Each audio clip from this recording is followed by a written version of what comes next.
Pernahkah kalian bertemu seseorang yang hidup di jalanan, namun justru rutin memberi makan anak yatim? Mengapa ada orang yang tak punya harta justru lebih ringan tangannya daripada orang berkecukupan? Apa yang sebenarnya disembunyikan pria lusuh itu? Hingga membuat kita wajib merenung hari ini? Assalamualaikum warahmatullahi wabarakatuh. Sahabat Rizka Story yang dirahmati Allah, mari kita hiasi hari ini dengan sholawat kepada baginda Nabi Muhammad Shallallahu Alaihi Wasallam. Sudahkah kita menyapa anak yatim hari ini? Sudahkah kita berbagi? Meski hanya seteguk air atau sepotong roti, kisah ini diangkat dari banyak kejadian nyata yang seringkali kita abaikan. Namanya Pak Salim, pria parubaya, kulit gelap terbakar matahari, rambut putih berantakan, dan langkahnya pelan tertatih.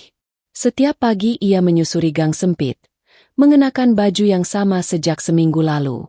Di tangannya selalu ada kantong kresek, bukan berisi hartanya, tapi sedekah untuk anak-anak yatim. Di Yayasan Al-Hikmah, anak-anak panti sudah hafal suara sendalnya yang menyeret di keramik. "Kakek Salim dateng!" teriak seorang anak kecil sambil berlari ke gerbang. Satu demi satu nasi bungkus dibagikannya, diiringi senyum tulus. "Jangan lupa baca bismillah ya, nak." "Insya Allah, kakek," jawab mereka ceria. Namun di luar sana, tak semua orang melihat Pak Salim dengan mata hati. Suatu pagi, seorang wanita muda menatapnya sinis dari balik jendela mobil. "Astagfirullah, itu gembel tiap hari bawa makanan. Dari mana sih duitnya?" "Ngemis paling," jawab pria di sampingnya sambil tertawa kecil. "Atau nyisa dari tempat sampah," sambung yang lain. Pak Salim hanya menunduk. Tidak membalas. Ia menyimpan kata-kata itu dan menelannya seperti roti kering yang sudah ia biasakan. Namun ada satu keanehan.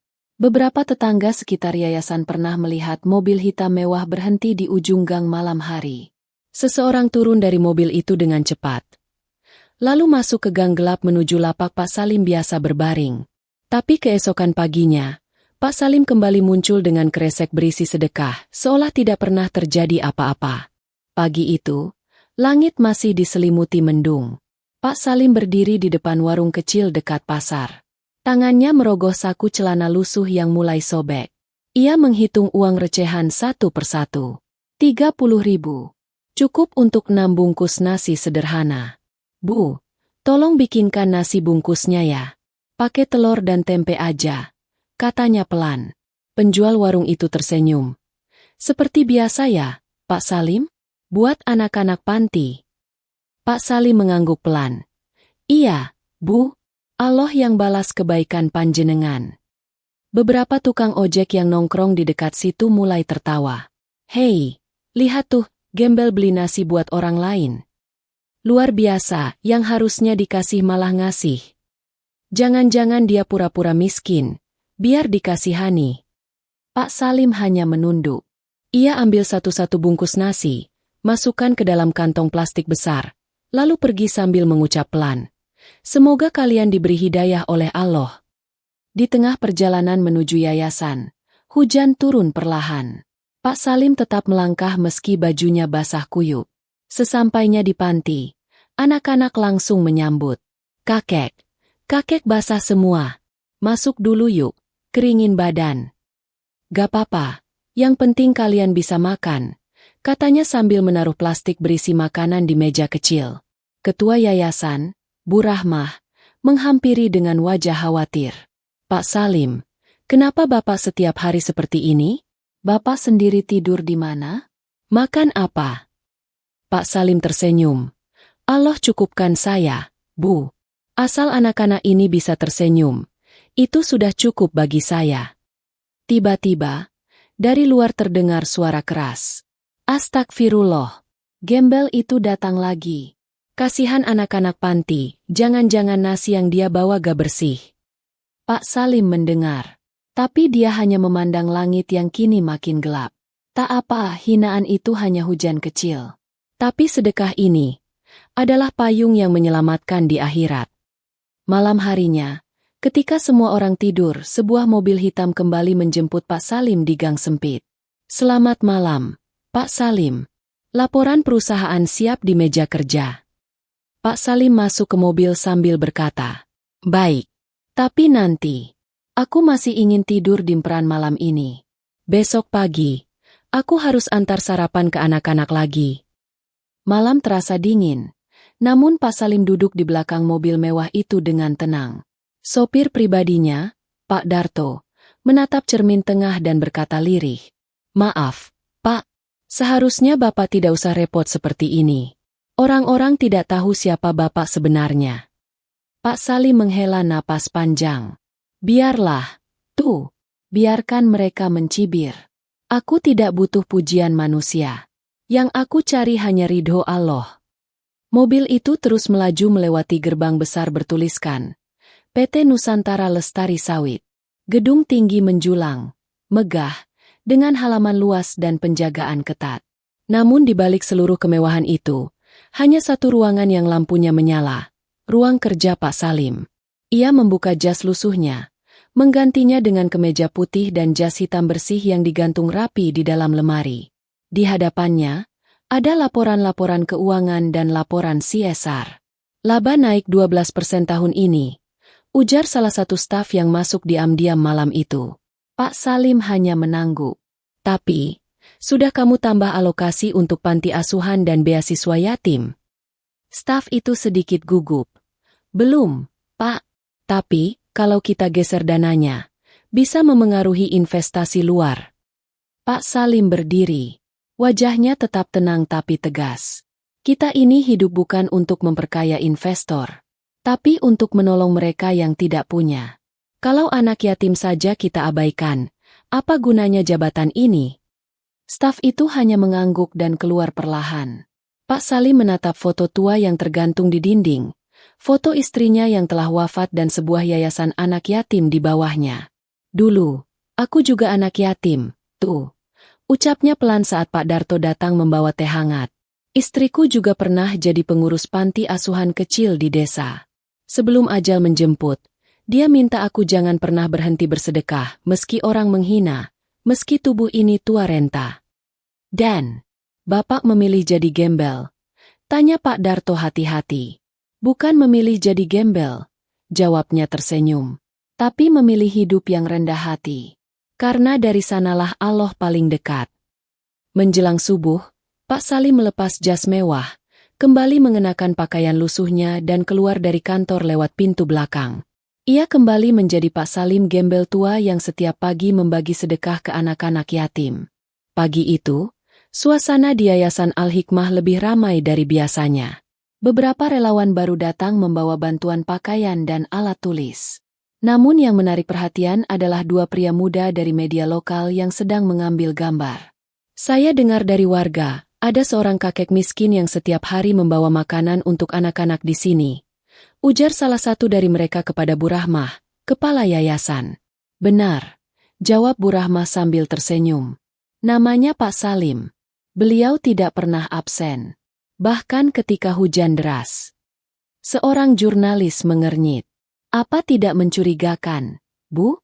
Maksud saya, seorang gelandangan bisa rutin menyumbang nasi bungkus setiap hari?"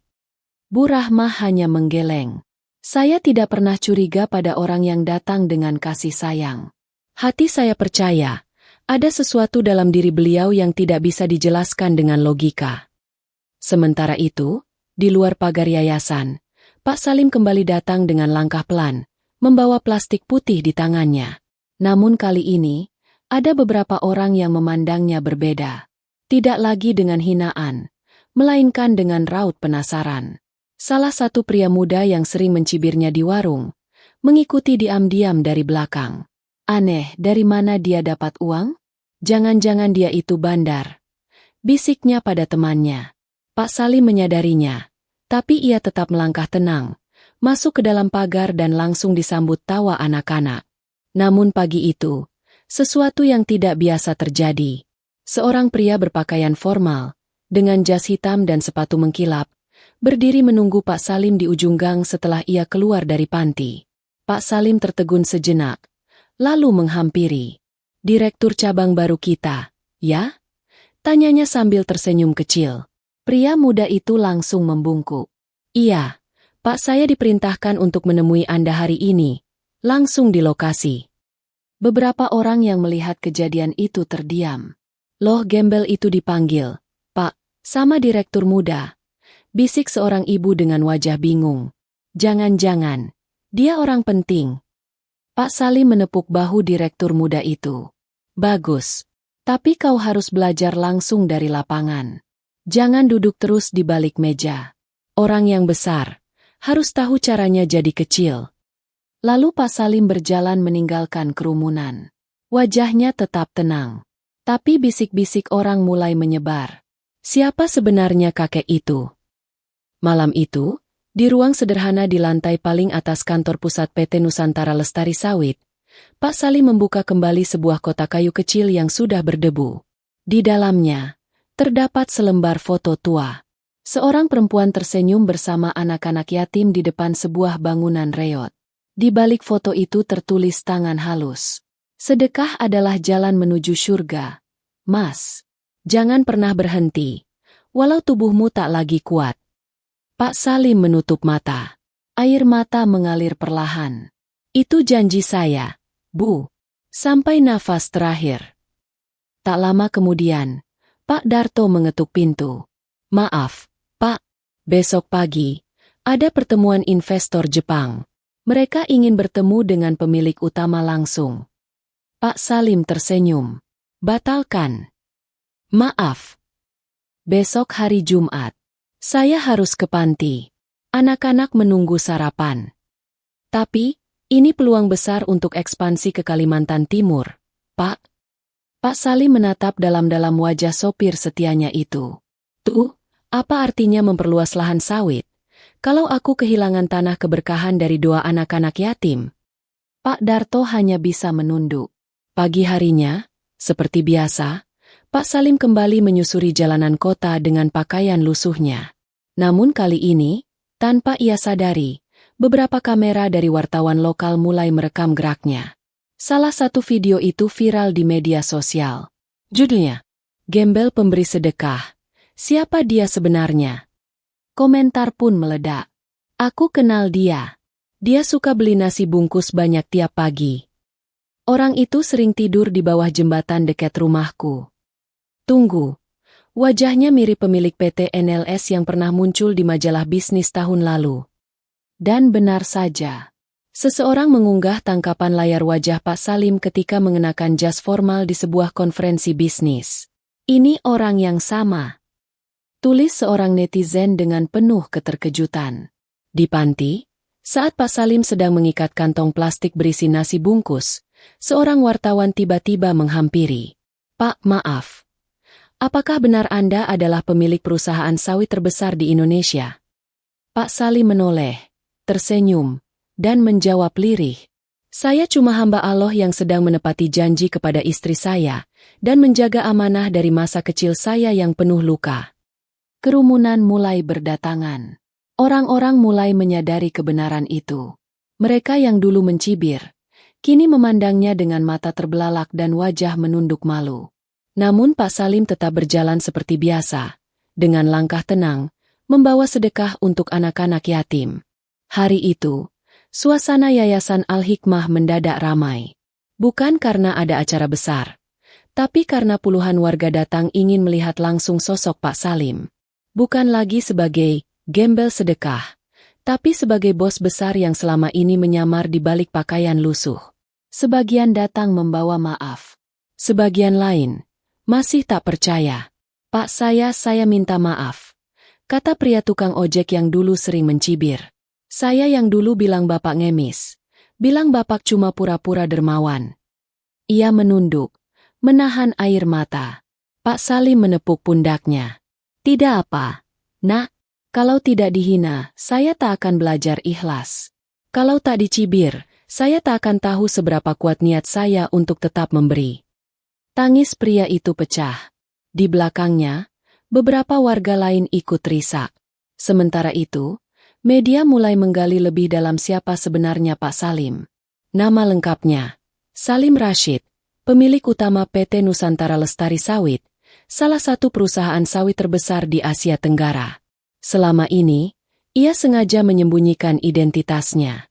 Hidup di antara orang kecil, membantu panti-panti asuhan, membagikan sedekah dari tangan pertamanya, bukan lewat donatur atau yayasan besar.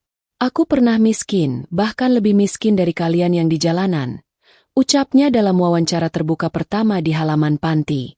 Waktu kecil, aku anak yatim, dibuang oleh saudara, tidur di empran, makan dari sisa pasar.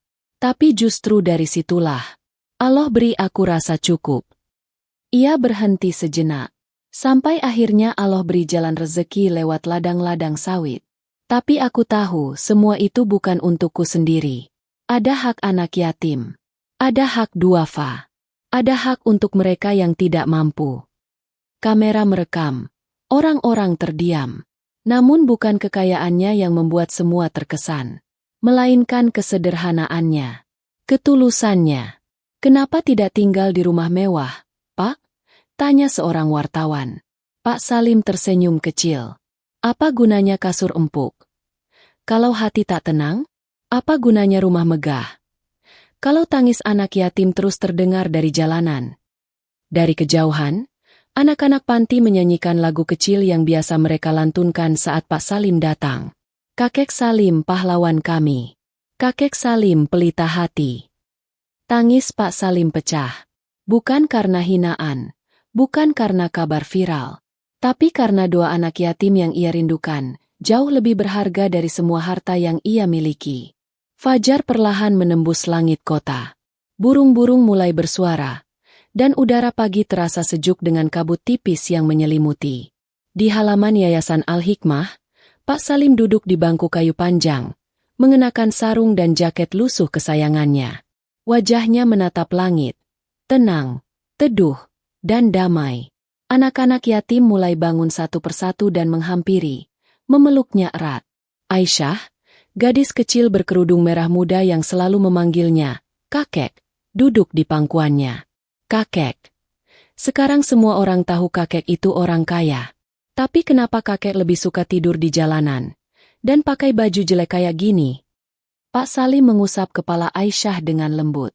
Sayangku, dulu kakek pernah tidur di emperan dengan perut kosong. Dan dari sanalah kakek belajar bahwa bahagia, bukan karena empuknya kasur atau mewahnya rumah, tapi dari dekatnya hati kita dengan Allah. Aisyah terdiam. Tangannya menggenggam jari-jari kasar Pak Salim. Hari itu, Pak Salim berkumpul bersama seluruh pengurus yayasan, warga sekitar, dan anak-anak. Di atas meja panjang yang sederhana, terbentang surat hibah tanah dan bangunan, serta dokumen legal yang menandai bahwa Yayasan Al-Hikmah kini resmi menjadi tanggungan penuh perusahaan sawit milik Pak Salim. Bukan hanya bangunan, tapi seluruh biaya pendidikan, makan, kesehatan, bahkan kuliah, dijamin sampai anak-anak dewasa. Semua orang terdiam. Tak sedikit yang menangis. Bu Rahmah berdiri di samping Pak Salim. Suaranya bergetar. Pak Salim, saya masih belum bisa percaya. Bapak selama ini, yang kami kira hanya gelandangan, ternyata pemilik perusahaan sawit terbesar di negeri ini. Pak Salim tersenyum. Tapi matanya memerah. Saya bukan apa-apa, Bu. Hanya hamba Allah yang ingin menepati janji kepada istri saya. Dan kepada masa lalu saya, yang dulu pernah jadi anak yatim lapar, tanpa satupun tangan yang mengulurkan roti. Tangis haru pecah. Beberapa pria dewasa yang dulu mencibir, kini ikut membantu membagikan makanan. Ibu-ibu yang dulu membuang muka, kini mencuci piring sambil menyeka air mata. Di antara mereka, berdiri seorang pria yang paling dulu sering menghina. Seorang tukang ojek yang dulu mencemooh Pak Salim terang-terangan. Ia mendekat, bersimpuh di depan Pak Salim. Pak, saya minta maaf, saya dulu yang paling sering hina Bapak. Saya bilang Bapak ngemis, saya ejek Bapak setiap hari. Tangisnya pecah, dan Pak Salim memeluk pria itu tanpa berkata apapun. Setelah beberapa saat, Pak Salim berdiri, memandang semua orang dengan wajah teduh. Saudara-saudaraku, jangan pernah ukur orang dari pakaiannya. Jangan pernah nilai seseorang dari apa yang terlihat. Karena seringkali, yang kelihatan hina justru paling dekat dengan Allah. dan yang terlihat agung bisa jadi kosong dari berkah. Ia menunduk sebentar, lalu melanjutkan, "Berbahagialah kalian yang masih punya kesempatan memberi. Jangan tunggu kaya untuk bersedekah. Jangan tunggu dihargai untuk berbuat baik. Karena Allah tidak melihat apa yang kita punya, tapi apa yang kita niatkan." Saat itu juga, seluruh anak-anak berdiri dan menyanyikan lagu kecil yang mereka ciptakan khusus untuk Pak Salim. Kakek Salim dermawan hati, membawa berkah tiap pagi. Walau dunia memandang rendah, doanya sampai ke langit tinggi. Pak Salim tak kuasa menahan air mata. Ia membalikkan badan, berjalan perlahan meninggalkan halaman yayasan.